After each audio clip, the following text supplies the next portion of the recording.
quwwata illa billah. Shallallahu wassalamu ala Rasulillah wa ala alihi wa sahbihi wa mawalah. Bapak-bapak, ibu-ibu yang dirahmati Allah Subhanahu wa taala, alhamdulillah kita bisa bertemu lagi di masjid yang kita cintai ini.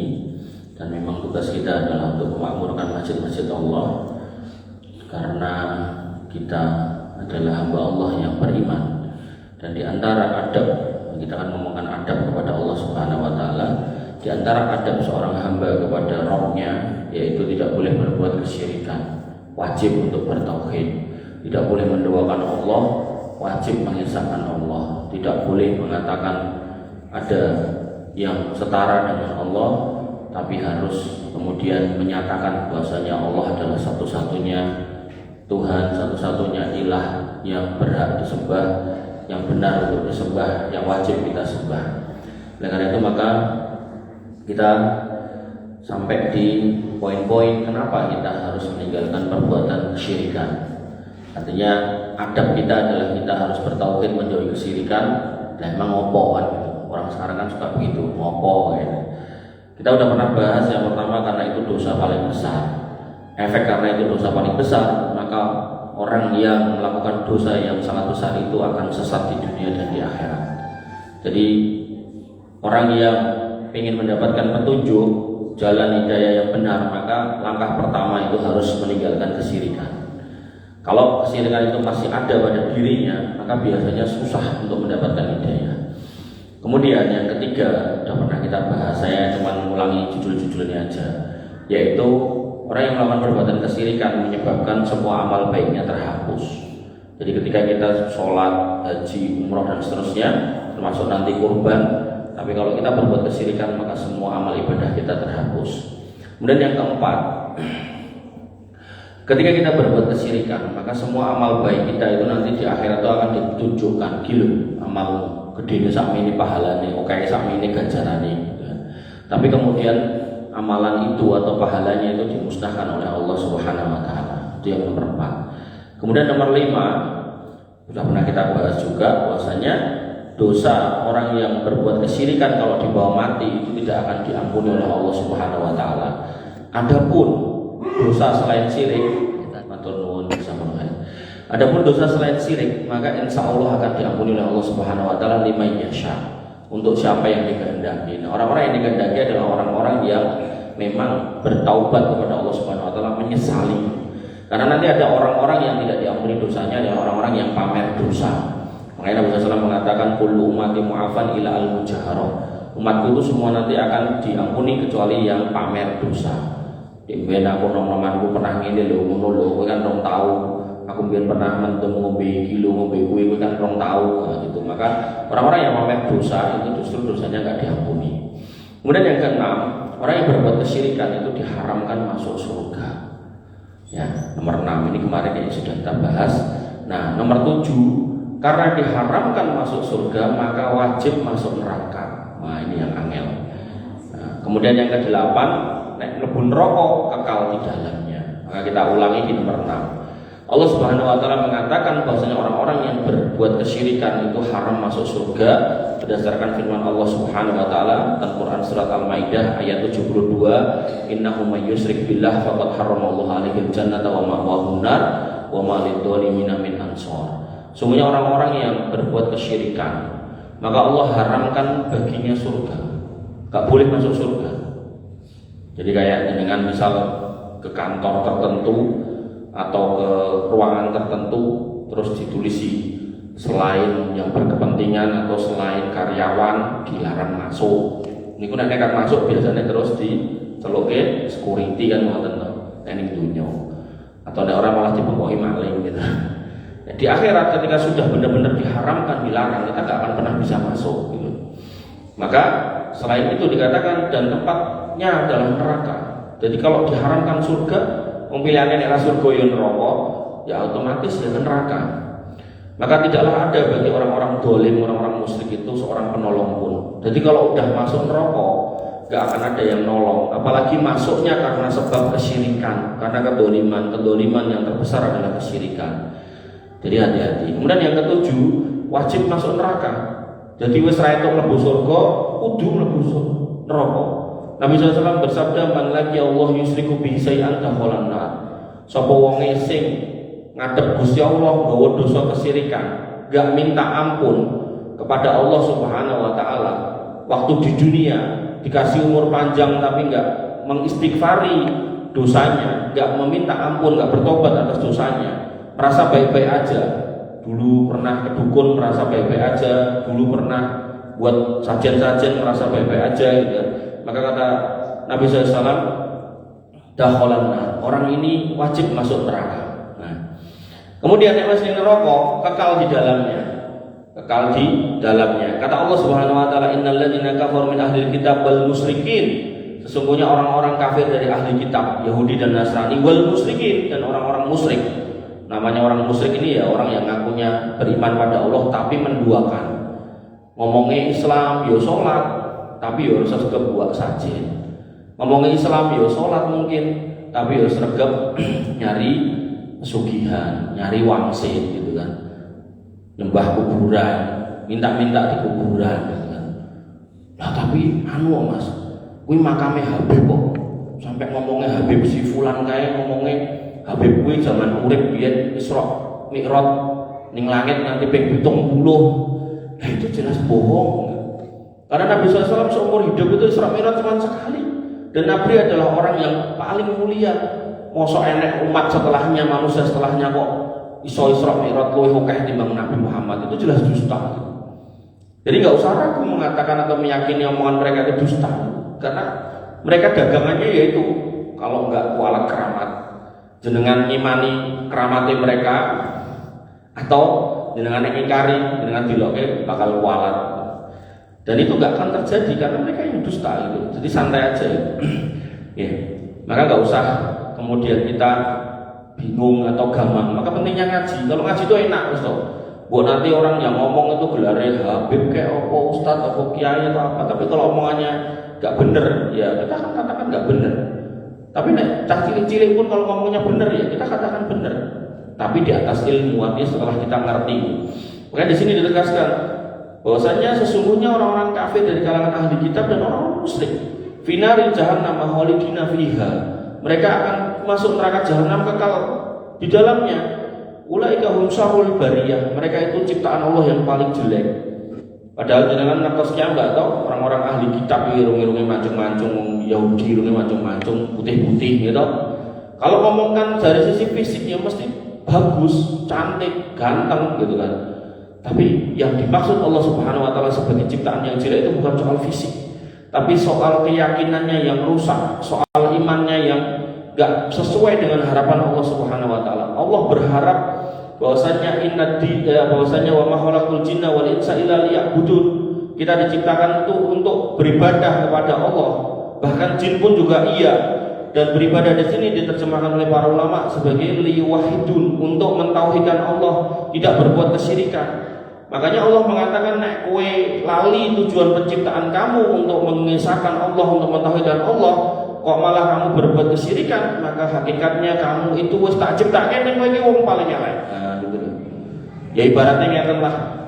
Ngapunten nggih, jenengan pas bobot ning weteng ya diopeni nganti ora wayah enek pelem ya digoleke pelem. Bapak eling goleke telat nganti direwangi ngiler-ngiler gitu. Begitu kemudian peleme wis entuk ganti liyane, nganti akhirnya gede dilus-lus ben bengi karo pake karo mboke metu ya direwangi ngeden sekuat tenaga gitu. Begitu metu nggih diuri-uri diopeni sing tenan, ora iso cawek dhewe ya dicawiki, ora iso ngombe dhewe ya dimiki gitu to. Terus bar niku ora iso mlaku diajari mlaku, ora ngerti waca tulis diajari, nah, sampai akhirnya gede pinter, bareng gede kurang ajar karo wong tuane. Niku pripun perasaan jenengan? Tentu jenengan ya, sebagian wong tua los, ngerti ngono ra tak tokke biyen. Maka yang harus kita pahami, nek kita sama anak kita aja kita bisa berpendapat seperti itu, maka Allah lebih berhak untuk mengatakan yang lebih dahsyat dari itu, bahwasanya kita ini makhluk yang tercela, makhluk yang hina, makhluk yang paling jelek. Kalau kemudian urip kok yang golek sesembahan selain Allah Subhanahu wa taala. ngomongin Islam, kerja lagi dicoba sithik, rezekine mampet sithik wis geger golek dukun, wis geger golek pesugihan. Ngomongin Islam lagi umur 30 ketemu jodohnya wis geger golek penglaris, geger golek macam-macam gitu, pelet dan seterusnya. Maka hal-hal seperti ini harus kita jauhi, jangan sampai kemudian kita nanti menyesal. Dan kesyirikan ini dosa yang paling besar. Umpami ngapunten ya, ngapunten. Ini buatan berarti kula ngengken buatan. Umpami jenengan go dosa mendem lali njaluk ngapura karo Gusti Allah. Ning jenengan niku mboten pernah berbuat kesyirikan, insyaallah aku yakin diampuni ten akhirat niku. Tapi nek wis perkara niki kesyirikan, senajan jenengan ra tau mendem gitu kan. Ya dawa urusane, enggak bakal ada ampunan untuk orang-orang yang berbuat kesyirikan. Wah, enus, aku ora musyrik, aku iso mendem dino Mas. Nggih mboten, kula mboten ngajari ngoten. Ini menunjukkan bahwasanya dosa itu pun ada urutannya, ngoten lho. Nah, dosa yang paling besar itu dosa kesyirikan. Jadi wis ra entuk mlebu surga, wajib mlebu neraka, ning jero neraka kudu kekal. Wah, kan repot. Nah, maka yang harus kita pahami, kita harus hati-hati. Nah, sesuai yang saya buka di awal tadi, bahwasanya kita ini orang beriman, kita wajib memakmurkan masjid. Lah orang-orang musyrik enggak boleh memakmurkan masjid. Jadi nek ten mriki enten dukun, praktek dukun gitu. Terus ajeng nyalon ketua takmir, aku nangsal. Ra entuk Pak, tobat tausik gitu. Nah, Allah Subhanahu wa taala berfirman, "Maka lil musyrikina ya'muru masajidallah." Gak pantas orang-orang musyrik itu memakmurkan masjid Allah. Syahidina ala anfusihim bil kufri, sedangkan mereka mengakui bahwa mereka sendiri kufur. Mereka dukun, aku dukun, emang apa? Aku main nyalon ketua takmir ora itu, langsung gitu jawab. Karena masjid Allah nggak boleh kemudian dicampuri dengan perkara-perkara seperti itu. Ulaika habitat a'maluhum wa finnarihum khalidun. Orang-orang musyrik itulah yang kemudian akan kami hapus amalnya dan mereka masuk neraka kekal di dalamnya. Quran surat At-Taubah ayat 17. Kemudian yang ke-10, Allah dan Rasulnya berlepas diri dari orang-orang yang berbuat kesyirikan. Gampangane Allah dan Rasulnya masih peduli sama orang-orang beriman, tapi begitu sudah berbuat kesyirikan, sakarep, sak polah-polahmu, kejungkel ngono. Tapi buat orang-orang yang beriman yang bertauhid dikatakan intan surkoh yang surkum. Kalau kamu beriman pada Allah, menolong agama Allah, mendekat kepada rumah-rumah Allah, tak tulung, tak openi. Ya ulam ifadillah yahfaduka. Wahai anak muda, wahai pemuda, wahai cah enom, jogonen agama Allah, sholat sing tertib, kowe tak jogo lah.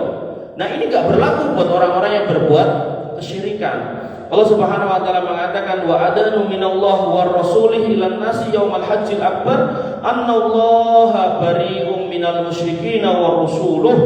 Dan inilah suatu permakluman, ini loh pengumuman sangka Gusti Allah kalih rasulnya kangge semua manusia pada hari haji akbar, yaitu bahwa sesungguhnya Allah dan rasulnya berlepas diri dari orang-orang musyrik. Annallaha wa rasuluh bari'um minal musyrikin. Allah enggak peduli lagi sama orang-orang yang berbuat kesyirikan. Kan repot. Ketika kita mencari rezeki, yang membagi rezeki adalah Allah, kok kemudian kita minta kepada yang lain, ya akhirnya Allah melepaskan. Ya wis kono golek sak karepmu sak polah-polahmu gitu. Nanti dalam sebuah hadis dikatakan idalam tastahyi fasna masita. Nek jenengan dikandani, nek kamu dikasih tahu nggak mau, nggak bisa, sudah nggak punya rasa malu kepada Allah Subhanahu wa taala, kata Nabi SAW, terserah. Jadi kalau kemudian sudah dinasehati, sudah dipenging, sudah tahu ilmunya, kok cek ra ngandel, sumonggo gitu. Bahasa agama kita gitu. Dan Allah dan Rasulnya berlepas diri. Jadi kalau ada apa-apa, jangan kemudian minta tolong kepada Allah Subhanahu wa taala. Karena Allah enggak mau diduakan. Sebagaimana panjenengan juga enggak mau kalau punya pasangan menduakan panjenengan. Kemudian yang ke-11, orang-orang musyrik bahkan di dalam medan perang itu halal darahnya. Artinya kalau dalam konteks peperangan, nyata-nyata yang dilawan orang musyrik, maka orang yang membunuh orang musyrik dalam perang, ya sekali lagi dalam perang, itu berpahala, dan orang yang dibunuh orang musyrik itu mati syahid dalam perang. Dan perang ini harus dipimpin oleh kepala negara, bukan sakarepe dhewe. Nanti ada orang sing nggawa napa niku tas ransel diisi mercon, Terus akhirnya meledakkan diri di mana terus jadi ngomong jihad itu salah. Enten mulai enten Jogja niku cah nom wonten nggo samurai mlebu gereja niku nggih klentu. Jadi jihad itu diumumkan, dimaklumkan oleh pemimpin negara. Kemudian ya toh diminta siapa yang mau berangkat silakan berangkat dan musuhnya juga jelas. Ngoten. Jadi nek misal Pak Jokowi ngomongke perang lawan Cina misalnya ngoten angkat Pak Cina monggo gitu. Tapi nek dewe-dewe ya toh sangu percon dan seterusnya itu bukan jihad, itu mati sangit bukan mati syahid. Nah, maka yang terjadi adalah Abu Jahal itu dedengkotnya orang musyrik, wanyelera karu-karuan dengan Nabi SAW. Nah, Abu Jahal punya anak namanya Ikrimah bin Abu Jahal. Ikrimah bin Abu Jahal ini ketika terjadi peperangan antara orang Islam dan orang musyrik, sing digoleki bukan siapa-siapa, tapi bapaknya. Karena seorang yang beriman itu memiliki kecintaan yang lebih besar kepada Allah dan Rasulnya daripada kepada orang tuanya. Maka begitu jihad yang digoleki bapak. Karena ya bapaknya tidak merah gelem ya wes ketemu ning medan perang sing digoleki pak. Maka yang harus kita pahami seperti itulah keadaan orang-orang musyrik. Bahwasanya nggak ada tempat buat orang musyrik di dalam kehidupan kita, di dalam keluarga kita. Artinya gini, jangan sampai ada keluarga jenengan itu yang berbuat kesyirikan, apakah itu pasangan kita, anak kita, jangan sampai.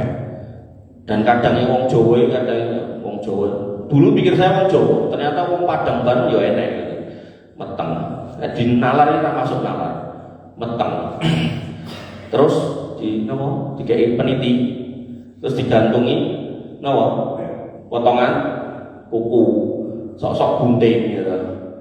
Alasannya ben bayake ora diberapa buta. Buta ning endi gitu kan. Nah, kula kadang nek delok wong iki tak gojeki sisan. Lah kok ya mung kotokan kuku, kok ya ora arit sisan apa bedul, karwane gede, nggo mlathok ndase buta malah marem gitu. Ya bingung jawab gitu. Wong butane ya ora ketok. Maka ini kalau jenengan ke Bali sana, ini kultur orang sana. Kultur orang-orang itu gitu. Makanya yang harus jenengan pahami ini bukan agama kita. Makanya kalau jenengan bobot, putrane bobot, ponakane bobot, sireke bobot, dongake Robbi habli minas sholihin, Robbi habli minas niku langkung sae, langkung bener, langkung barokah genah itu. Rabbana hab lana min azwajina wa dzurriyyatina qurrata a'yun. Napa nek kesel urip HP sekali murotal karo plekara kita bilang kita weteng. Oh niku genah ayam niku bayake genah wis. Lahir niku insyaallah dadi lare saleh, lare sing kon salat ora mulek tapi mangkat mau bantungi gunting, bantungi macam-macam. Mungkin umur napa petang wulan. Dicepake napa Bu petang wulan biasane Bu? Petang wulan apa 7 wulan? Ketoke ket papat to ya. Nah, 7 bulan cepake napa meleh. Engko bareng lahir selapanan, giran akekoan malah ora. Ya Allah. Padahal Nabi mengatakan seorang bayi yang lahir itu tergadai sampai diakekoi oleh orang tuanya. Kudune malah akekok. Ngoten piye? Maka itu kita perbaiki, jangan sampai kemudian kebiasaan-kebiasaan agama lain kok kita pakai. Makanya Nabi SAW mengatakan man tasabbaha biqaumin fahuwa minhum. Sapa wonge sing melu-melu kaum liya, kuwi wonge kaya wong kae gitu. Ini menunjukkan agama Islam itu enggak mungkin akan melu-melu agama liya. Nah agama liya ngene ngono, kita enggak mungkin kayak gitu. Mesti beda. Okay? Maka yang harus kita pahami, Islam itu punya coraknya sendiri, punya cita rasanya sendiri. Enggak mungkin melu-melu, dicomot kene, comot kono. Islam tambah Hindu terus jadinya agama Sing. Islam tambah napa Hindu dan Jawa saking dadi kejawen. Iku kena salah.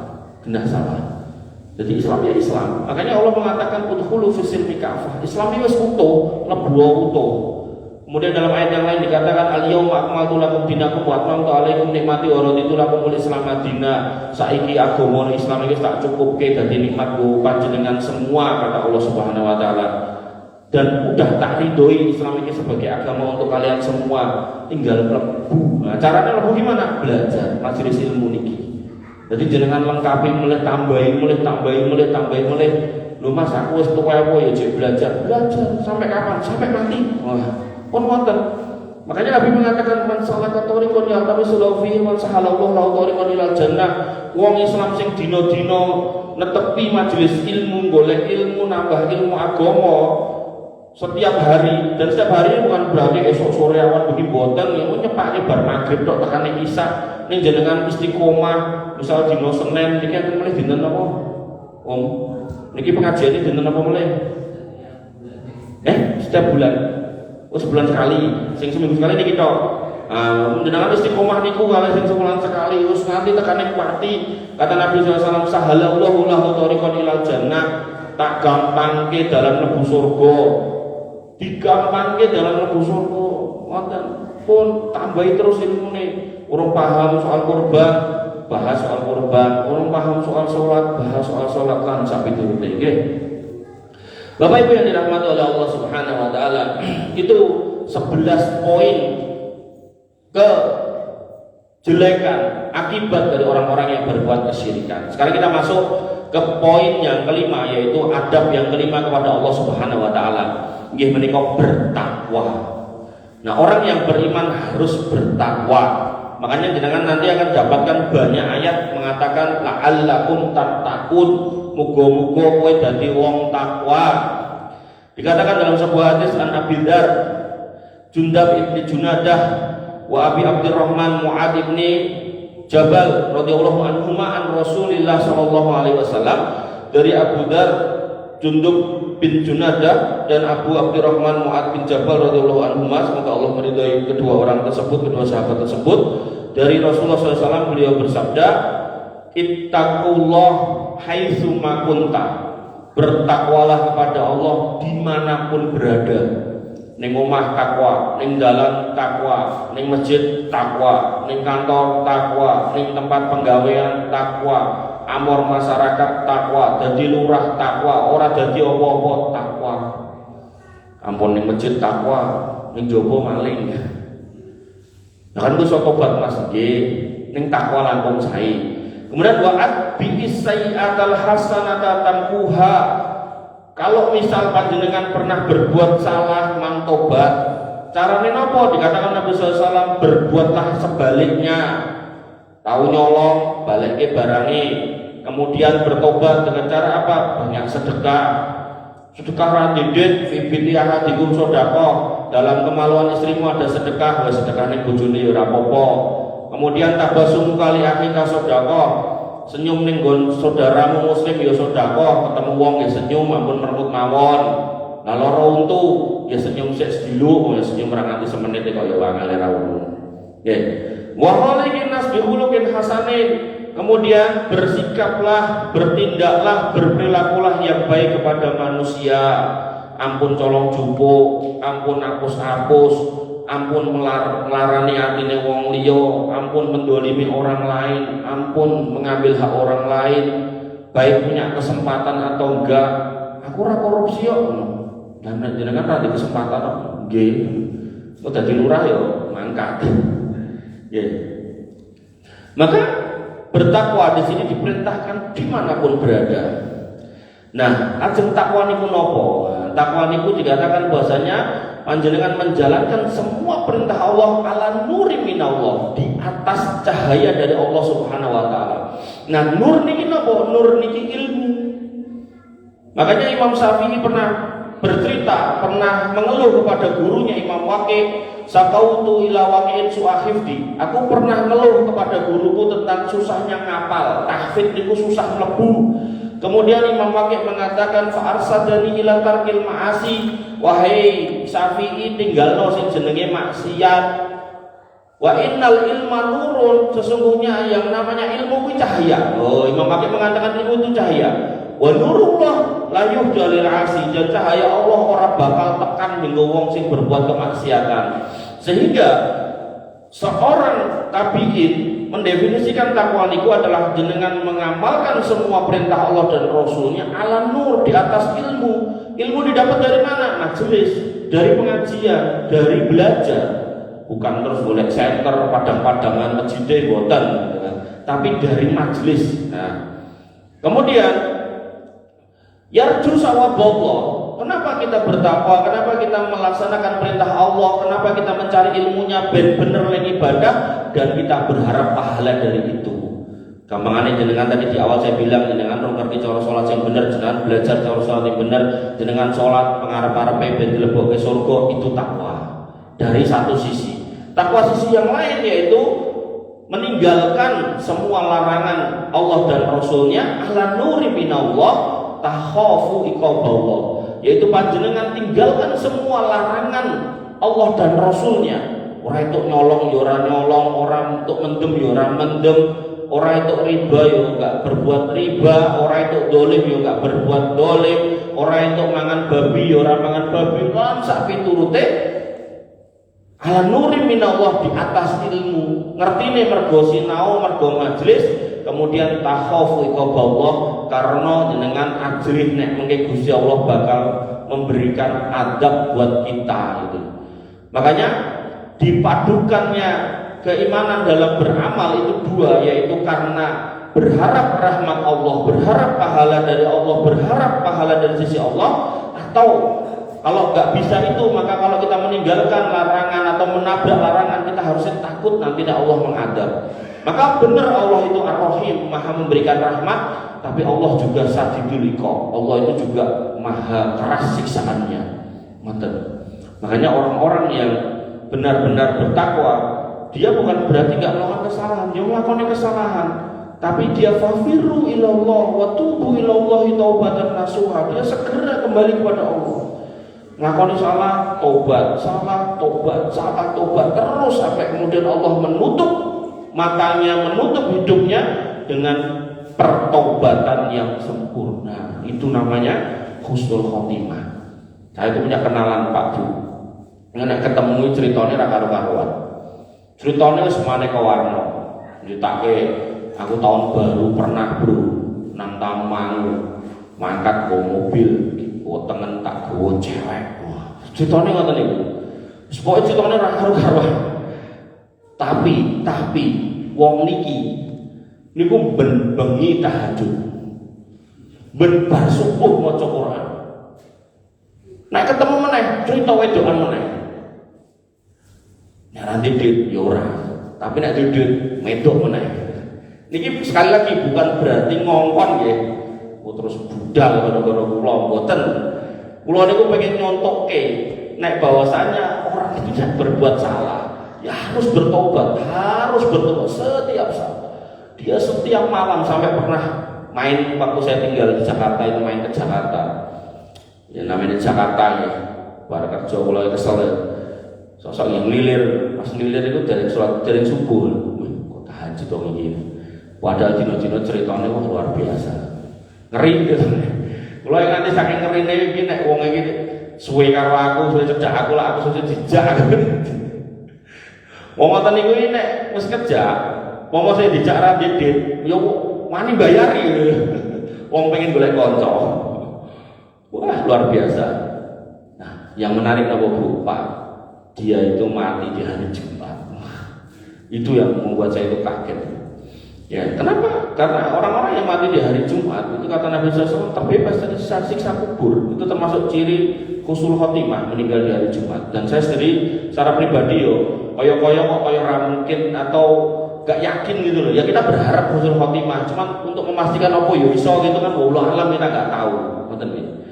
Maka yang harus kita pahami adalah apapun masa lalu kita, apapun perbuatan kita, bukan yang tahun-tahun yang lalu, mbok sing dik mau wae, umpama kita melakukan kesalahan gendang didandani. Makanya di sini tadi dikatakan bahwasanya setelah ittaqillah haitsu ma kunta wa ati sayyi'atal hasanata tamquha. Bertakwa dimanapun kita berada, terus yang nglakoni kesalahan dan bertobat yang ditutup dengan amal-amal yang baik, sholat tobat, istighfar, tobat, istighfar. Iku wau tahajud ben bengi senajan gaene medok luar biasa. Nggih. Sampai cerita aku ketemu karo kae bojoku mbiyen yo mergo tak apeli ning kos-kosan kanthi meteng wae lah wis. luar biasa ngeri. Oke, Bapak Ibu yang dirahmati oleh Allah SWT, bertakwa. Oke, maka seorang muslim harus berusaha bertakwa dimanapun berada. Ya, apapun masalah kita, apapun masa lalu kita, jangan sampai menghalangi kita untuk bertakwa. Kadang ada orang sing kok ora sholat, aku terlalu letak rumangsane gitu kan. Itu setan meneh. Setan itu senang kalau seorang hamba itu berputus asa. Makanya dalam Al-Quran dikatakan, ya ayyuhalladzina amanu la taqnatu min rahmatillah. Hai orang-orang yang beriman, jangan putus asa dari rahmat Allah. Sampai jangan panjenengan nanti mireng kisah tentang seorang yang berjalan mencari Tuhannya, mencari pertobatan, guru-guru bar mateni 99 wong, kok ketemu karo ahli ibadah, wong sergap ibadah tapi ra duwe ilmu, ditekoki, Pak, kula wis mateni wong 99, napa tesih saged kula tobat. Gandeng ra tau majelis ilmu, jarang majelis ilmu, ra duwe ilmu, wonge refleks ngomong wis kowe iki wong letek ra nek tobat kowe. Kowe pedang netokke babat del 100 genep. Akhirnya melampah meleh, akhirnya ketemu oleh seorang ulama, seorang yang berilmu. Ditanya Pak Yai, Pak Ustadz gitu kan, atau apalah istilahnya Syekh gitu. Saya sudah bunuh 99. Terus dari dangu kula genepke 100. Dosa kula pun kathah, napa tesih wonten dalan nggih tobat. Enek Mas, mlaku ning kampung ngono kae lho Mas. Kampung jenenge niki napa niki? Tipes. Mandrakan. Mondorakan. Wonge alim-alim soleh-soleh, wis pokoke mlaku rono, manggono ning kono ket kowe teko nganti tekaning pati. Oh, mangkat niku. Padahal perjalanan jauh, panas, dinyanyi, sampai akhirnya bekal entek dan tengah jalan mati. Begitu mati, malaikat rahmat medhuk, malaikat adab medhuk, rebutan, eker-ekeran, tak gowo, orang tak gowo gitu kan. Sampai Allah kemudian menengahi dan ukuran, nek cedak langkai, meh tekan kampung kondrakan ini mau lebu surga, gawanen malaikat rahmat. Tapi nek kok diadoh langkai, gawanen malaikat apa? Adab gawanen ning neraka. Maka Allah kemudian jane niku nek diukur niku jane jek kurang dawa langkah. Tapi Gusti Allah itu kemudian memanjangkan langkahnya. Hitungane niku ditambahi, bumine niku didawake menuju tempat yang dituju. Karena Allah melihat ikhtiarnya, usahanya. Padahal jane jek kurang. Tapi karena Allah itu maha rahmat kepada orang-orang yang bertobat itu tadi loh. Okay. Maka yang harus kita pahami, jangan pernah menyerah untuk jadi orang baik. Bohong sekali-kali jatuh lagi dalam kemaksiatan, bangkit meneh. Jangan pernah lari dari orang-orang baik, jangan pernah lari dari rumah Allah, jangan pernah lari dari majelis ilmu. Makanya Nabi pernah mengatakan, kalau kamu lihat taman di antara taman-taman surga, nyedao. Para sahabat bertanya, taman surga niku nopo wahai Nabi? Majelis ilmu. Jenengan ten mriki enten taubah enten angkat. Pokoknya sesuai kelonggaran jenengan mawon. Nek pas ngepasi kerja nggih kerja, ya jenenge menungso kudu golek pangan to ya. Jenengan nek wayang mukang haji Bu ngomong karo bojone. Wah, mulai-mulai dicari jandang gitu. Ya, apalagi kepala keluarga gitu. Makanya tetap harus mencari nafkah. Kemudian termasuk adab kita kepada Allah Subhanahu wa taala yang keenam, ikhlas dalam beribadah. Allah Subhanahu wa taala mengatakan, wa ma umiru illa liya'budullaha mukhlishina lahuddin. Panjenengan semua termasuk saya tidaklah diperintahkan dalam beragama kecuali untuk ikhlas. Kemudian wa yuqimus shalah wa yu'tuz zakah wa dzalika dinul qayyimah. Bar kuwi mang teke sing jenenge salat, mang bayar sing jenenge zakat nggih kanthi ikhlas. Wa dzalika dinul qayyimah niku wau agama ingkang lurus. Jadi agama seseorang itu dinilai lurus ketika dia ikhlas dalam beribadah. Salat enek wong apa ora enek wong ya salate tetep khusyuk. Salat ning masjid ya khusyuk. Pomo akhire ya salat ning omah ya tetep khusyuk. Pomo akhire ning masjid adzan dhewe, qomat dhewe, imam dhewe, makmum dhewe ya salate tetep khusyuk ora terus ngebut gitu kan. Poso ora enek sing delok ya full, enek sing delok ya full gitu kan. Ya, sampai saya sering contohkan orang-orang yang naik haji kalau kemudian itu ulem lali DKI hane, dia pun nesu gitu kan. Ya, wah haji ini ra enek, wis nek haji ini ra mangkat, lah ampun gitu kan. Sedekah nggih ngoten. Gak usah kemudian diumumke gitu kan. Tolong diumumke ya Mas Jalu apa Mas Tito. Nah, aku mau bar sedekah 2000 ning kotak infak. Lah 2000 kon ngumumke. Ya ampun nggih, mau sedikit mau banyak. Nah, tapi kalau kurban kok disebut namanya, nah itu syariat enggak apa-apa. Kalau memang di dalam syariat ada enggak apa-apa. Tapi kalau enggak perlu disebut ya enggak usah gitu kan. Maka ikhlas ini perlu ditata. Dan Imam Nawawi dalam membuat kitab, penyusun kitab Arba'in An-Nawawi dan Riyadhus Shalihin itu memasukkan bab ikhlas itu di depan. Dan kitab-kitab fikih juga demikian. Kitab-kitab fikih itu selalu membahas tentang syarat-syarat amal ibadah itu pertama kali ikhlas. Karena ibadah itu nggak akan diterima oleh Allah Subhanahu Wa Taala kalau nggak ikhlas. Nopo kemawon, apa aja. Maka pentingnya taati ini. Ora urus enek wong sing gatekke apa ora, pokoke aku salat. Ora gagas enek wong sing gatekke apa aku apa ora, penting aku sedekah, penting aku infak. Enek wong ngrungokke lek ngaji apa ora serap gagas pokoke aku ngaji, ngoten. Mbok aku misal kok diceluk, wah tambah alim, tambah soleh, tinggal alhamdulillah mergo gara-gara ning majelis iku wis ben. Nek perlu malah koncone kok dijak, "Ayo melu aku, timbang mau ngrasani aku melu aku." Kok lak dikeki ingon-ingon karo Pak Jalu, karo takmire. Ngoten. Nggih. Maka kita harus menjadi orang-orang yang ikhlas mengikhlaskan semua amal ibadah karena Allah enggak mau menerima amal yang tidak ikhlas. Nggih. Dalam Quran surat Al-Kahfi ayat terakhir dikatakan, "Faman kana yarju liqa'a rabbih falyamal amalan sholihan wa la yusyrik bi ibadatihi ahada." Sapa wonge sing pengin kepanggih, pengin ketemu kalih Gusti Allah Subhanahu wa taala. Jadi jenengan kan nek salat kan mboten ngertos Gusti Allah niku ten pundi, nggih ten napa istilahipun ten arsy mriku, ten langit mriku, tapi maksud saya itu jenengan kan enggak sedang melihat Allah, ora ketok gitu kan. Nek wong-wong agama lain kan nek lagi ibadah kan Tuhane dibentuke patung tertentu, gambar tertentu kan ngoten to. Nek kita kan enggak gitu. Maka termasuk nikmat puncak kenikmatan orang-orang yang masuk surga, setelah masuk surga kabeh mlebu surga terus napa sing dijaluk dikeki. Bar iku wong di surga ditokke, begitu ditokke ditata rapi, kemudian Gusti Allah menyingkap tabir Allah ada di situ dengan akan ketemu. Dan itu hanya berlaku buat orang yang masuk surga. Nah, untuk masuk surga syaratnya ada dua. Tadi disebutkan dalam Quran surat Al-Kahfi ayat terakhir bahwasanya pemangkana yarju liqa'a rabbi. Sapa wong sing pengen ngalami ngono kuwi mau mlebu surga terus ditata supaya iso ningali Gusti Allah niku wau falyamal amalan sholihan. Nek gesang urip nglakoni amal sing apik-apik, aja miloro wong, aja dolimi wong, dol tinuku sing bener, jangan berbuat dolim, jangan berbuat aniaya, jangan berbuat kekejian. Kalaupun akhirnya kita melakukan itu banyak-banyak bertobat, banyak-banyak beristighfar. Sekali lagi kula nek ngomong ngeten bukan berarti nyuruh ya. Nyuruh untuk berbuat itu terus tobat boten.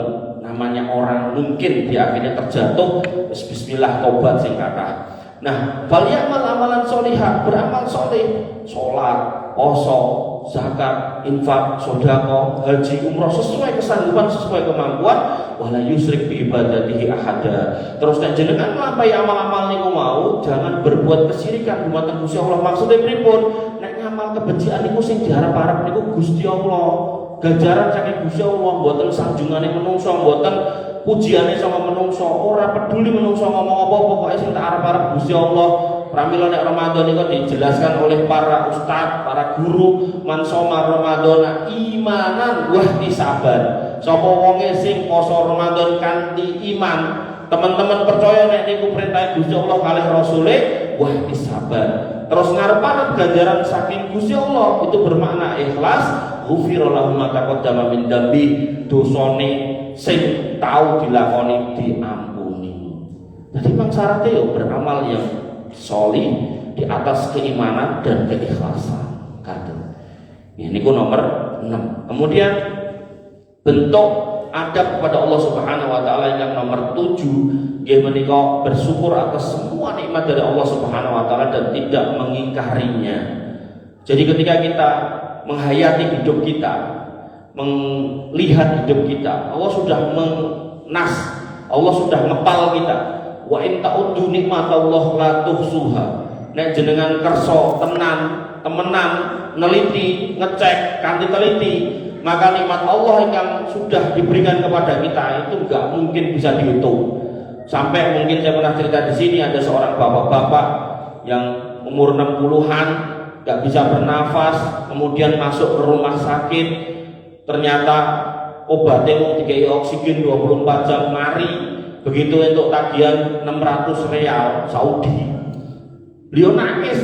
Jadi kalau dokternya lho jenengan pun mantun malah nangis ngopo to Pak itu. Kata bapak itu, ternyata jebulnya selama ini aku ki ambekan 24 jam kuwi butuh biaya 600 real. 600 real niku nek dipikir 4.000 ketemune 2.400. 2.400 niku nek dipengke 30 niku ketemune anggap ae 2 yuta ngoten. Ketemune 60 juta.